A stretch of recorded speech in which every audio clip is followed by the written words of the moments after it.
तो hello students, this is Monika Singh and welcome back to my YouTube channel. तो previous video में हमने क्या किया था, तो क्लास 9th का इंट्रोडक्शन किया था, राइट। चैप्टर 9 सर्कल्स का इंट्रोडक्शन किया था। उसमें हमने क्या देखा था, बेसिक टर्म्स ऑफ सर्कल, यानी कि जो सर्कल से कुछ इंपॉर्टेंट टर्म्स होते हैं, बेसिक से टर्म्स होते हैं, उनको हमने पढ़ा था। अब इस वीडियो में हम क्या करेंगे, तो इस वीडियो में हम दो थ्योरम देखेंगे। वो दो थ्योरम कौन सा है, हमारा थ्योरम 9.1 है एंड थ्योरम 9.2 है, और यही दो थ्योरम के बेस पे आपका क्या है, तो एक्सरसाइज 9.1 है।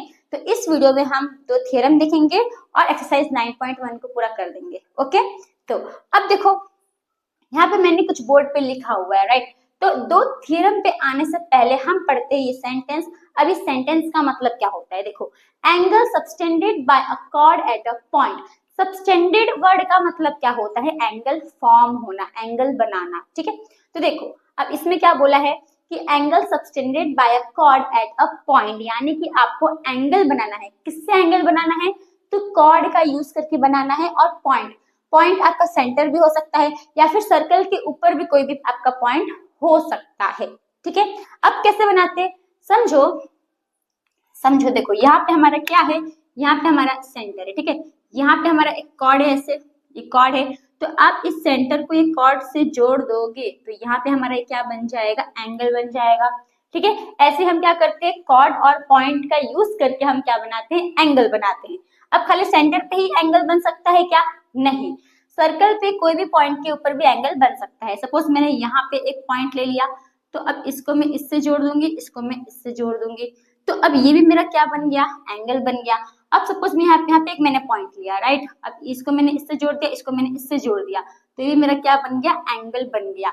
सेम अगर सपोज मैंने यहाँ पे पॉइंट लिया, मतलब कि इसको मैंने ये पॉइंट से और ये पॉइंट से मैंने जोड़ दिया, तो ये भी मेरा क्या बन गया, एंगल बन गया। ऐसे तो हाथ से करियो, आप लोग स्केल से ड्रॉ कर लेना, ओके। तो ऐसे क्या होता है, तो ऐसे ही कॉर्ड और पॉइंट यूज करके हमारा क्या बनता है, तो सर्कल के अंदर हमारा एंगल बनता है, ठीक है। समझ में आया लाइन का मतलब क्या होता है, angle subtended bye a cord at a point, यानी कि कॉर्ड और पॉइंट के हेल्प से क्या करना, एंगल फॉर्म करना। जैसा मैंने भी आपको उसमें बताया वैसे ही एंगल बनता है, राइट। अब देखते हैं हमारा थ्योरम।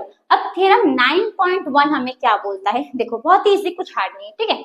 तो equal chords of a circle, इसमें क्या बोला है कि सर्कल है, सर्कल में क्या है, इक्वल कॉर्ड्स। इक्वल कॉर्ड्स यानी कि दो कॉर्ड होगा और वो दो कॉर्ड आपस में क्या है, इक्वल है। तो पहले हम ड्रॉ कर लेते हैं इक्वल कॉर्ड्स। तो चलो यहाँ पे मैं स्केल यूज कर लेती हूँ, चलो हाथ से बना लेती हूँ, जाने दो। तो आप लोग समझना, ठीक है। यहाँ पे हमारा ये एक कॉर्ड है, यहाँ पे हमारा ये एक कॉर्ड है, समझो। और हमने क्या बोला है कि ये जो दो कॉर्ड है ये हमारा क्या है, इक्वल है।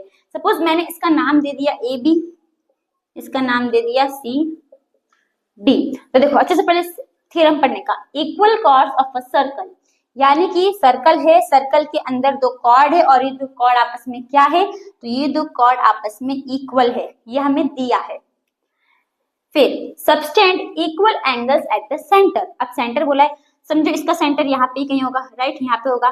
तो ये क्या, अब यहाँ पे इसको पहले जोड़ दो, इसको इससे इसको जोड़ दो और इसको इससे से जोड़ दो, ठीक है। आप लोग स्केल का यूज स्केल करके बनाना, ठीक है, मैं हाथ से बनाती हूँ। और ये पॉइंट जो है हमारा, जो ये पॉइंट है सेंटर, जो सेंटर है इसको हम नाम दे देते हैं हमारा ओ। ऐसे हमने बनाया। अब इसमें क्या बोला है कि अगर सर्कल है, सर्कल के दो कॉर्ड्स है और ये दो कॉर्ड्स हमारा इक्वल है, तो इनके जो सेंटर पे एंगल बन रहा है, इनका जो इधर सेंटर पे एंगल बन रहा है, ये सेंटर, ये जो एंगल है वापस में क्या होगा, इक्वल होगा। यही हमारा थ्योरम 9.1 बोलता है। बहुत इजी, कुछ हार्ड नहीं है। चलो अब मैं आपको उसको लिख के बताती हूँ। लिख के मैं कैसे बताऊंगी, मतलब कि इफ यानी कि आपको दिया गया है, क्या दिया है आपको, ए बी सी डी के बराबर है। ए बी क्या है, सी डी के बराबर है। तो अगर ए बी सी डी के बराबर है, इसका मतलब ये एंगल 1 और एंगल 2 आपस में क्या होगा, देयरफॉर ये जो एंगल 1 है वो एंगल 2 के बराबर होगा। समझ में आया, बस ये इसको आप समझ जाना। ये भी एक बार देख लोगे ना तो आपको तुरंत समझ में आ जाएगा, ठीक है। वापस मैं एक बार और बोल देती हूँ कि अगर कोई सर्कल है, सर्कल में तो कॉर्ड्स दिया है, अगर वो दो कॉर्ड आपस में इक्वल है तो उनका जो एंगल सेंटर पे बन रहा है, ये दो कॉर्ड का एंगल जो सेंटर पे बन रहा है, तो वो जो इनका एंगल होगा वो दोनों एंगल आपस में क्या होगा, इक्वल होगा, राइट। इतना आपको क्लियर समझ में आया। अब थ्योरम 9.2 पे आते हैं। थ्योरम 9.2 इसका उल्टा है। क्या है, इसका उल्टा है। देखो थ्योरम 9.2 में भी क्या है, पहले हम समझ लेते हैं फिर हम रीड करेंगे, ठीक है। थ्योरम 9.2 इसमें भी हमारा क्या है, दो कॉर्ड है, इसमें भी हमारा क्या है, दो कॉर्ड है। ऐसे इसको हम नाम देते हैं ए, इसको हम नाम देते हैं बी सी डी। यहाँ पे हमारा एक सेंटर है तो इसको सेंटर से ज्वाइन कर दो, ऐसे ज्वाइन कर दिया। अब यहाँ पे जो हमारा एंगल बन रहा है, ये एंगल हमारा क्या है, इक्वल है। ये एंगल हमारा क्या है, तो ये एंगल हमारा इक्वल है, ये हमें दिया है। मतलब कि इसका उल्टा इसमें क्या बोल रहा है, थ्योरम 9.1 का इसमें उल्टा है। इसमें क्या बोल रहा है कि सर्कल है, सर्कल के दो कॉर्ड्स दिए गए हैं, पर ये दो कॉर्ड आपस में इक्वल नहीं है। इसमें क्या था, वो दो कॉर्ड इक्वल था, पर इसमें ये दो कॉर्ड इक्वल नहीं है। इसमें ये बोल रहा है कि सर्कल में दो कॉर्ड है, वो दो कॉर्ड का सेंटर पे जो एंगल बन रहा है, उनके ये दोनों एंगल आपस में क्या है, इक्वल है। और जब ये दोनों एंगल हमारा इक्वल है, इसका मतलब ये जो कॉर्ड है ये भी क्या होगा, हमारा इक्वल होगा। समझ में आया। चलो अब हम इसको लिख के समझते हैं। लिख के आप कैसे समझोगे, यहाँ पे 1 2 में लिख देते हो एंगल का नाम।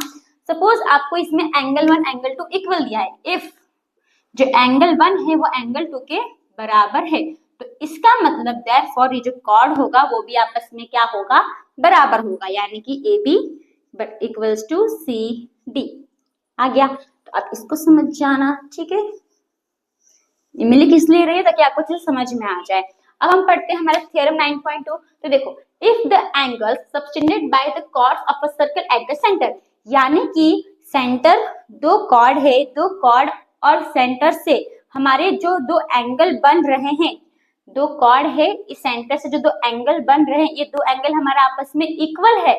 अगर ये एंगल हमारा आपस में इक्वल है तो ये जो दो कॉर्ड है ये भी हमारा क्या होगा, इक्वल होगा। Are equal then the chords are equal. Okay, तो होप स्टूडेंट्स आपको ये जो दो थ्योरम है वो आपको समझ में आया। अब ये जो दो थ्योरम है इसके बेस पे कौन सा एक्सरसाइज है, हमारा एक्सरसाइज 1.1 है। तो अब हम क्या करेंगे, हमारा एक्सरसाइज 1.1 हम कैसे करेंगे, जैसे कि अभी जो भी एक्सरसाइज के रिलेटेड जो भी थ्योरम है, तो पहले वो थ्योरम देखेंगे, उसके बाद में वो एक्सरसाइज करेंगे, तो आपको एकदम अच्छे से समझ में आएगा, राइट।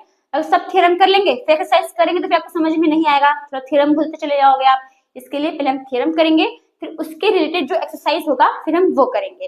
तो ये जो दो थ्योरम है इसके रिलेटेड कौन सा एक्सरसाइज है, एक्सरसाइज 9.1। तो हम करेंगे हमारा एक्सरसाइज 9.1। ओके, तो स्टूडेंट्स तो हम करेंगे हमारा एक्सरसाइज 9.1। ओके, तो हमारे क्वेश्चन नंबर 1 में क्या दिया है, देखो students, recall that two circles are congruent if they have the same radius। अब इसमें हमें क्या बोला है, देखो अभी हम ट्राइंगल पढ़ते आ रहे हैं, राइट। तो ट्राइंगल में हमें क्या प्रूफ करना था, कॉन्ग्रुएंट प्रूफ करना था। कॉन्ग्रुएंट मतलब क्या होता है, हर तरीके से इक्वल, मतलब हर तरीके से क्या होगा, वो इक्वल होगा, ठीक है। तो वैसे ही इसमें हमें क्या बोला है, दो सर्कल है, दो सर्कल हमारा क्या है, कॉन्ग्रुएंट है। कभी भी अगर दो सर्कल हमारा अगर कॉन्ग्रुएंट है तो इसका मतलब उसका जो रेडियस होता है वो भी क्या होता है, इक्वल होता है, राइट। अगर कॉन्ग्रुएंट मतलब क्या होता है, हर तरीके से इक्वल होता है। और हम सर्कल कैसे बनाते हैं, रेडियस का यूज करके ही बनाते हैं, राइट। यहाँ पे आप अपना ये क्या बोलते हैं, राउंडर रखोगे, यहाँ पे पेंसिल रहता है, फिर ऐसे करके आप ड्रॉ करते हो, तो जितना यहाँ पे रेडियस रहेगा उतना ही तो यहाँ पे भी रहता है ना। तो वैसे ही इसमें ये बोला है कि अगर दो सर्कल हमारा कॉन्ग्रुएंट है तो उसके रेडियस भी हमारे क्या होते हैं, इक्वल होते हैं। उसके रेडियस हमारा क्या होता है, आपस में इक्वल होता है, ठीक है। इतना आपको समझ में आया। तो ये हमको दिया गया है, ये हमको रिकॉल यानी कि एक बार हमें रिवाइज बता दे रहे हैं, वापस रिकॉल करवा दे रहे हैं कि अगर दो कॉन्ग्रुएंट सर्कल है तो उनके रेडियस आपस में क्या होते हैं, इक्वल होते हैं। ये हमें दिया गया है। और अब क्या बोला है, देखो हमको प्रूफ क्या करना है, proof that equal chords of congruent circles subtend equal angles at their centers। यानी कि इसमें ये बोला है कि अगर equal chords है तो सेंटर में जो उनके एंगल्स बन रहे हैं उनको हमें इक्वल बताना है, प्रूफ करना है, उनको हम क्या बताना है, इक्वल बताना है, राइट। तो देखो पहले कैसे करोगे, अब पहले हम डायग्राम ड्रॉ करते हैं, ठीक है। अभी हमारा सर्कल है, यस, यहाँ पे हमें क्या बोला है, 2 सर्कल है। कितना सर्कल है, 2। तो यहाँ पे मैंने 2 सर्कल ऑलरेडी बना लिया है और ये दोनों सर्कल हमारा क्या है, तो आपस में कॉन्ग्रुएंट है। ठीक है, तो यहाँ पे इसका सेंटर ये ले लेते हैं, यहाँ पे इसका इधर सेंटर होगा। ठीक है, सेंटर ले लो। तो ये सेंटर का सपोज मैंने नाम दे दिया m, ये सेंटर का नाम दे दिया मैंने n। अब इसमें क्या है, तो इसमें कॉर्ड्स है, इसमें भी एक कॉर्ड है, इसमें भी एक कॉर्ड है, यानी कि ऐसे कॉर्ड है, इसमें भी एक ऐसे कॉर्ड है। अब इसको ज्वाइन कर दो, तो इसको नाम दे दो a, इसको नाम दे दो b, इसको नाम दे दो c, इसको नाम दे दो d। ठीक है, अब इनको हम ज्वाइन कर देते हैं ऐसे, इसे हमने ज्वाइन कर दिया। सेम यहाँ पे भी हम इसे क्या कर देंगे, ज्वाइन कर देंगे। अब हमें क्या दिया है, हमें ये दिया है, हमें गिवन में क्या है कि ये दो जो सर्कल्स है ये हमारा क्या है, कॉन्ग्रुएंट है। तो सिंपल लिखो 2 सर्कल्स, आपको चित्र यहाँ से भी देख के लिख सकते हो, 2 circles are congruent and have same radius. ठीक है, आप ये देख के लिख सकते हो और आपको चित्र बना के भी ओन वर्ड्स में लिख सकते हो। ठीक है, तो 2 congruent circles, 2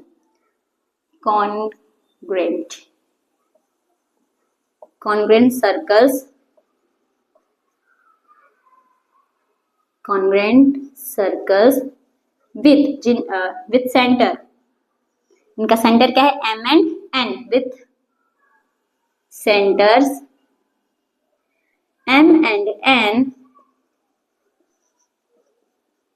have same radius। ठीक है, बस हमको यही बना के लिखना है, कुछ नहीं। समझ में आया, मतलब इसमें क्या बोला है, 2 कॉन्ग्रुएंट सर्कल है जिनके सेंटर्स कौन है, m और n, और m और n के जो रेडियस हैं, ठीक है, वो सेंटर से लेके जो हमारा रेडियस है उनकी रेडियस हमारे क्या है, तो सेम है, इक्वल रेडियस है। अब और क्या दिया है, proof that equal chords of congruent circle, यानी इसमें हमें क्या दिया है, जो कॉन्ग्रुएंट सर्कल है उसमें 2 कॉर्ड है और ये 2 कॉर्ड हमारे क्या है, तो ये 2 कॉर्ड हमारे आपस में इक्वल है, यानी कि जो ये AB है वो CD के क्या है, बराबर है। ये हमें दिया है, बस हमें प्रूफ क्या करना है कि इनके सेंटर पे जो एंगल बन रहा है इसको हमें इक्वल बताना है। ठीक है, इतना समझ में आया। तो यहाँ पे हम और क्या लिख देंगे, AB किसके बराबर है, CD के बराबर है। ठीक है, अब 2 प्रूफ में हमें क्या प्रूफ करना है, ये एंगल M और एंगल N प्रूफ करना है। यहाँ पे हम सिंपल क्या लिख देंगे, एंगल AMB किसके बराबर है, तो एंगल CND के बराबर है, CND के बराबर है। ये हमें प्रूव करना है। अभी बहुत इजी है, अगर आप देख रहे होगे तो इस सर्कल में एक शेप बन रहा है। कौन सा शेप बन रहा है, तो इस सर्कल में ट्रायंगल शेप बन रहा है और हमने ट्रायंगल में एक क्या करना सीखा है, कॉन्ग्रुएंट साबित करना सीखा है। तो अगर हम इन 2 ट्रायंगल को कॉन्ग्रुएंट प्रूफ कर देंगे तो इसका मतलब ये दोनों एंगल हमारा क्या हो जाएगा, इक्वल हो जाएगा। कैसे इक्वल हो जाएगा, तो बाय सिम्प्लिसिटी।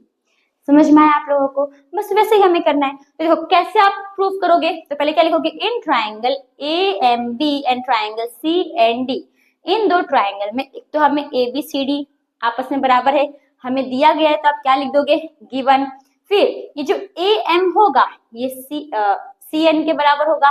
क्यों बराबर होगा, क्योंकि ये सेंटर से सर्कल के ऊपर एक पॉइंट को टच हो रहा है, यानी कि ये हमारा रेडियस है। और हमको दिया है कि ये दोनों सर्कल हमारे कॉन्ग्रुएंट है और कॉन्ग्रुएंट सर्कल की रेडियस आपस में क्या होते हैं, इक्वल होते हैं, यानी कि AM CN के बराबर है। वैसे ही सिमिलरली जो BM होगा वो DN के बराबर होगा, इसमें भी same radius of a congruent circle. ठीक है, तो इतना आपको समझ में आया। तो ये हमारा साइड हो गया, साइड यानी बाय साइड से प्रूव हो गया कि ये दोनों ट्रायंगल हमारा क्या है, कॉन्ग्रुएंट है। अब जब ये दोनों ट्रायंगल हमारा कॉन्ग्रुएंट है, इसका मतलब ये एंगल और ये एंगल हमारा आपस में क्या होगा, इक्वल होगा। क्यों इक्वल होगा, तो बाय सिम्प्लिसिटी। बहुत इजी है ना। अगर आपको समझ में आ गया तो वीडियो पॉज करना, सॉल्व करना, फिर चेक करना। अगर आपको समझ में नहीं आया है तो मैं करवा रही हूँ, यहाँ पे आप देखो। ठीक है, तो यहाँ पे हम सिंपल क्या लिखेंगे, इन ट्रायंगल, कौन सा ट्रायंगल पहले बन रहा है, AMB CND। तो in triangle AMB and triangle CND, तो ट्रायंगल का आप कैसा भी नाम दे सकते हो, जरूरी नहीं है जैसा मैं दे रही वैसे ही तो आप ए बी एम भी लिख सकते हो, बी ए एम भी लिख सकते हो, सी डी एन भी, जैसा आप कुछ वैसे आप ट्रायंगल का नाम लिख सकते हो, पर एंगल आपको सही लिखना है, ठीक है। आपको जो एंगल फाइंड करना है, सपोज आपको एम फाइंड करना है तो एम बीच में होना चाहिए, ए बी एम लिखो या बी एम ए लिखो, पर एम आपका बीच में होना चाहिए, ठीक है। ओके, अब हमने ये लिख दिया, तो इसमें देखो सबसे पहले क्या था, A B equals to C D, ये जो ए बी वो सी डी के बराबर है, ये हमें दिया गया था।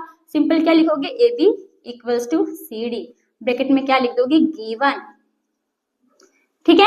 अब जो ए एम है वो सी एन के बराबर होगा, right, A M equals to C N क्यों बराबर है, क्योंकि radius of a congruent circle, right, तो radius of a congruent circles, ये हो गया। सेम वैसे हम अभी ये भी लिखेंगे, जो बी एम है वो डी एन के बराबर है, राइट, यहाँ पे क्या लिख दोगे, B M equals to D N क्यों बराबर है, इसमें भी same reason, radius of a congruent circle, ठीक है। अब क्या हो गया, ये भी साइड है, ये भी साइड है, ये भी साइड है, यानी कि भाई साइड साइड साइड से प्रूफ हो गया ये दोनों ट्रायंगल हमारा क्या है, कॉन्ग्रुएंट है, यानी कि therefore triangle A M B congruent to triangle C and D, किससे, तो by side side side congruence rule. Congruence rule आप लोग फुल फॉर्म में लिखना, ओके। तो अब जब ये कॉन्ग्रुएंट है, इसका मतलब जो हमारा एंगल ए एम बी जो है वो सी एन डी के बराबर है, क्यों, तो bye simplicity.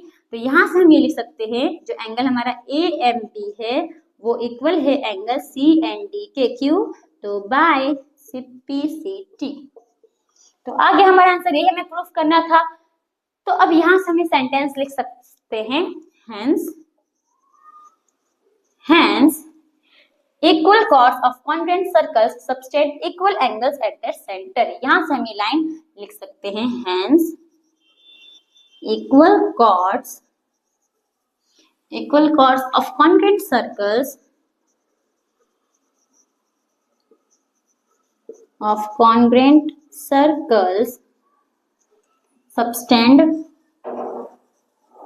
subtend equal angles at their centers।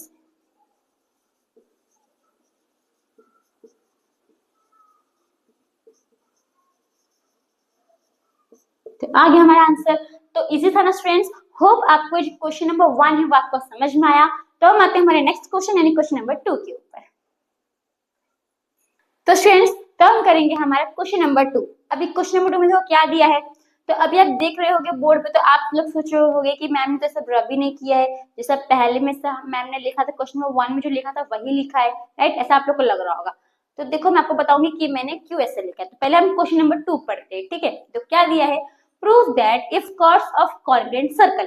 अब इसमें भी क्या बोला है, हमारे पास कॉन्ग्रुएंट सर्कल्स है, यहाँ पे मैंने ऑलरेडी सर्कल तो ड्रॉ करके रखा ही हुआ है, राइट, सर्कल है, और इसके जो कॉर्ड्स है यानी कि ये ए बी हो जाएगा और ये सी डी हो जाएगा। ये जो दो कॉर्ड्स है, ठीक है, ये दो कॉर्ड्स यानी ये दो कॉर्ड से जो सेंटर में जो हमारा एंगल फॉर्म हो रहा है, ये एंगल हमें क्या दिया है, तो ये एंगल हमें इक्वल दिया है, ठीक है, ये एंगल हमें क्या दिया है, इक्वल दिया है।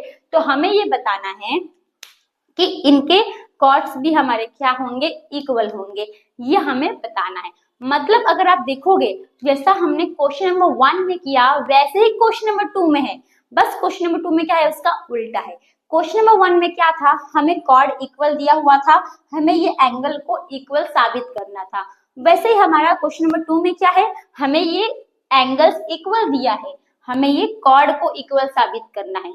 समझ में आया आप लोगों को। तो वैसे ही बोला है कि अगर कॉन्ग्रुएंट सर्कल के दो कॉर्ड है और वो कॉर्ड से सेंटर में जो एंगल बन रहे हैं वो एंगल हमारा आपस में क्या है, इक्वल है, तो हमें क्या साबित करना है कि ये जो दो कॉर्ड्स होंगे ये भी क्या होंगे, इक्वल होंगे, यही हमें प्रूव करना है। ठीक है, इतना समझ में आया। यस, तो वही मैंने सेम लिखा है, लेकिन इसमें हमें इक्वल क्या दिया है, ये एंगल इक्वल दिया है और इस साइड को हमें इक्वल साबित करना है। तो इसको आप क्या करोगे, तो इसको आप यहाँ लिख दोगे, इसको आप यहाँ लिख दोगे। समझ में आया? तो इसके लिए मैंने नहीं रख किया था ताकि आपको समझ में आए। तो इसको हम यहाँ, क्योंकि हमको कॉर्ड साबित करना है, तो ये कॉर्ड को हम यहाँ लिख देंगे और ये जो एंगल है ये तो हमें गिवन दिया हुआ है, तो इसको हम ऊपर लिख देंगे। ठीक है, तो यहाँ पे हम क्या लिख देंगे, angle AMB equals to angle CND, और यहाँ पे हम क्या लिख देंगे, तो AB इक्वल्स टू CD। अब ये ऊपर का चेंज करने की जरूरत नहीं है। क्यों नहीं है? क्योंकि ये दो हमारा कॉन्ग्रेंट सर्कल ही है और कॉन्ग्रेंट सर्कल के रेडियस हमारे क्या होते हैं, इक्वल ही होते हैं। Right, yes. अब हम इसको प्रूव करेंगे। तो सेम देखो, अब यहाँ पे भी ट्राइंगल बन रहा है, यहाँ पे भी ट्राइंगल बन रहा है। अगर सेम जैसे हमने क्वेश्चन नंबर 1 में किया था, दोनों ट्राइंगल को कॉन्ग्रेंट साबित किया था, वैसे हम इसमें भी क्या करेंगे, इन दोनों ट्राइंगल को कॉन्ग्रेंट प्रूव कर देंगे। तो बाय सिंप्लिसिटी से हम ये बोल सकते हैं जो AB है वो CD के क्या है, तो बराबर है। अब हम कैसे साबित करेंगे, तो देखो पहले तो ये AM CN के बराबर ही है। क्यों बराबर है, तो radius of a congruent circles. Right, ये वाला इसके बराबर है। ये एंगल M और एंगल N तो इक्वल है, ये तो हमें दिया गया है। राइट, और ये जो MB है, या MB बोलो या BM बोलो, ये जो BM है वो DN के बराबर है, क्योंकि ये भी क्या है, हमारा radius of a congruent circles. तो यानी कि ये हमारा साइड हो गया, ये हमारा एंगल हो गया, ये हमारा साइड हो गया। तो साइड एंगल साइड से हम ये बोल सकते हैं कि दोनों ट्राइंगल हमारा क्या है, कॉन्ग्रेंट है। और कॉन्ग्रेंट है इसका मतलब जो AB है वो CD के बराबर है बाय सिंप्लिसिटी। अब अगर आपको समझ में आ गया तो वीडियो पॉज करके आप खुद से सॉल्व करो। ठीक है, तो चलो अब हम करते हैं। यहाँ पे मैंने यहाँ पे दो ट्राइंगल मैंने ऑलरेडी लिखा ही हुआ है। तो इसमें हमारा जो AM है वो CN के बराबर है, तो AM इक्वल्स टू CN। क्यों? क्योंकि रेडियस ऑफ अ कॉन्ग्रेंट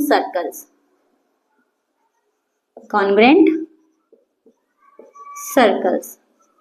फिर जो ABM है, एंगल AMB ना, M बीच में है, एंगल AMB किसके बराबर है, एंगल CND के बराबर है। ये हमें दिया गया है क्वेश्चन में। राइट, तो यहाँ पे हम क्या लिखेंगे, एंगल AMB किसके बराबर है, तो एंगल CND के बराबर है। यहाँ पे क्या लिख दोगे ब्रैकेट में, गिवन हमें दिया गया है, तो गिवन। ओके, फिर जो हमारा ये है BM है, BM किसके बराबर है, DN के बराबर है। तो यहाँ पे हम क्या लिख देंगे, BM इक्वल्स टू DN। क्यों बराबर है, क्योंकि सेम इसमें लिखोगे आप radius of a congruent circle, radius of a congruent circles. ठीक है, अब ये हो गया। मैंने देयरफॉर क्या लिखोगे, जो हमारा दो ट्राइंगल है वो क्या है, कॉन्ग्रेंट है। Triangle AMB congruent to triangle CND। क्यों, तो by side angle side congruence rule. Congruence rule आप लोग फुल फॉर्म में लिखना।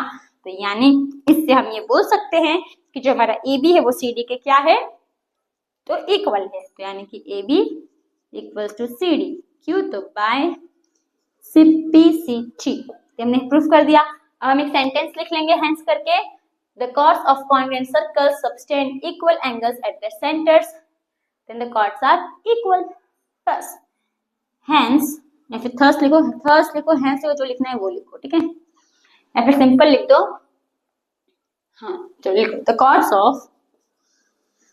the chords of congruent circles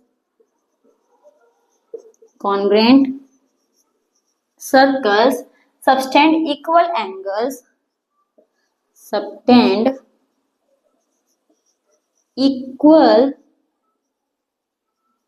angles at their centers,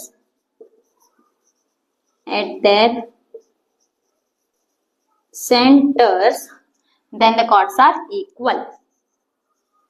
Then the chords are equal. तो आगे हमारा आंसर।